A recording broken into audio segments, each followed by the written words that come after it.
संसद का शीतकालीन सत्र शुरू हो चुका है। प्रधानमंत्री मोदी ने विपक्ष के ऊपर बड़ा हमला बोला है। प्रधानमंत्री मोदी जी का कहना है कि विपक्ष पूरी तरह से हताश निराश है चुनाव को हारकर। एलपीजी सिलेंडर के दामों में भारी कटौती की गई है। अब आप एलपीजी सिलेंडर सस्ते दामों में अपने एरिया से खरीद सकते हैं। सोने के दाम में बहुत भारी गिरावट आई है। अगर आप 1 ग्राम सोना खरीदते हैं तो आपके मार्केट में 8,000 रुपए का 1 ग्राम सोना आपको मिलने वाला है। उत्तर प्रदेश में जिसके बिजली बिल बकाया है उसके ऊपर 80% की छूट दे दी गई है। बहुत बम्पर छूट है। इसके ऊपर आप बहुत जल्दी से बिल जमा करें और भारी छूट पाएं। गुटखा पान मसाला खाने वालों के ऊपर बहुत बड़ा एक्शन हो गया है। गुटखा पान मसाले के दामों को ऊपर बढ़ा दिया गया है। अब आपकी जेब से ज्यादा पैसा निकलने वाले हैं। अब मुंबई की हवा पूरी तरह से जहरीली हो चुकी है। दिल्ली जैसे ही पूरी तरह से मुंबई का हाल हो चुका है। मुंबई में भी लोग घुट घुट कर सांसें ले रहे हैं। लोगों की जानें जा रही हैं और लोग हॉस्पिटल में भर्ती हो रहे हैं। योगी आदित्यनाथ ने मौलाना मदनी पर बड़ा हमला बोला है। अगर मदनी अपनी औकात में नहीं आया तो उसको ठिकाने लगा दिया जाएगा। नकली कप सिरप का मास्टरमाइंड शुभम जायसवाल का पिता एयरपोर्ट से भागने की कोशिश कर रहा था। आज उसे एयरपोर्ट से गिरफ्तार कर लिया गया है।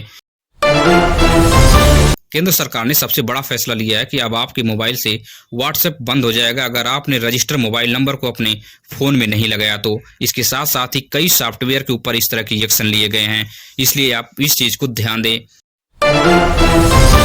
असम सरकार ने बहुत बड़ा एक्शन लिया है। साथ ही साथ 1500 बांग्लादेशी मुसलमान असम छोड़कर भागते हुए नजर आए, क्योंकि बुलडोजर की डर से उनको यह डर सता रही थी कि हमारे घरों को तोड़ा जा रहा है तो फिर हम कहां पे रहेंगे। मौलाना मदनी के विवादित बयान से विश्व हिंदू परिषद के लोगों ने रोड पर उतरना जरूरी समझा, इसलिए मौलाना मदनी आज अपने घरों में छुपा हुआ है। भारत समुद्र में लंबी दूरी की मिसाइल टेस्ट कर रहा था। चीन इसे देखकर बौखलाया हुआ है। चीन की सांसें टंगी हुई हैं। 10 लाख की फिरौती लेने वाला तम्मी अन्ना को और उसके गुर्गों को गिरफ्तार कर लिया गया है। तम्मी अन्ना समेत 5 गुर्गे इसके जो हैं शेयर ब्रोकर को अपहरण करके 10 लाख की फिरौती ले रहे थे, इसलिए मुंबई पुलिस का बड़ा एक्शन हुआ है। लव जिहाद करने वाले दिल्ली के मुसलमान सावधान हो जाएं। रेखा गुप्ता की सरकार ने बड़ा एक्शन लेने के लिए तैयार है। वह बहुत बड़े कानून बनाने के लिए तैयार हैं। तमिलनाडु में 2 बसों का भयंकर टक्कर हो गया। 20 लोग घायल और 11 लोगों की मौत हो चुकी है। दिल्ली के संगम विहार इलाके में 4 मंजिला इमारत में भयंकर आग लग गई, जिसमें बहन समेत 4 लोगों की मौत हो गई। ओवैसी का गुर्गा हिंदुओं को धमकी दे रहा था कि हिंदू सावधान हो जाओ कि हमारा भी वक्त आएगा और पूरी गलियां सूनी पड़ जाएंगी।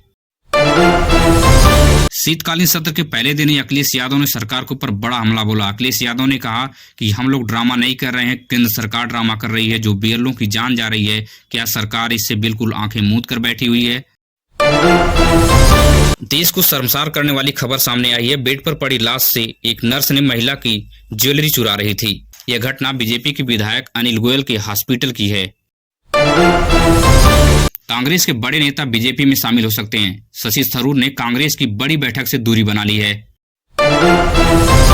प्रधानमंत्री मोदी ने विपक्ष के ऊपर बड़ा हमला बोला है। प्रधानमंत्री मोदी जी का कहना है कि विपक्ष ड्रामा करने, नारेबाजी करना बंद करे, संसद में जमीन पर जाकर काम करे, तभी जनता आपको वोट देगी। दिल्ली बम धमाकों को लेकर नया मोड़ आ गया है कि बिहार से एक आतंकी नेटवर्क को पकड़ा गया है। यह आतंकी विदेश भागने की फिराक में था और साथ में साथ शाहीन को भी पकड़ लिया गया है। वेनेजुएला के स्पेस को बंद कर दिया गया है। ट्रंप बड़ा एक्शन ले सकते हैं वेनेजुएला के ऊपर। वेनेजुएला वह तबाही देखेगा जो पूरी दुनिया कभी नहीं देखी है।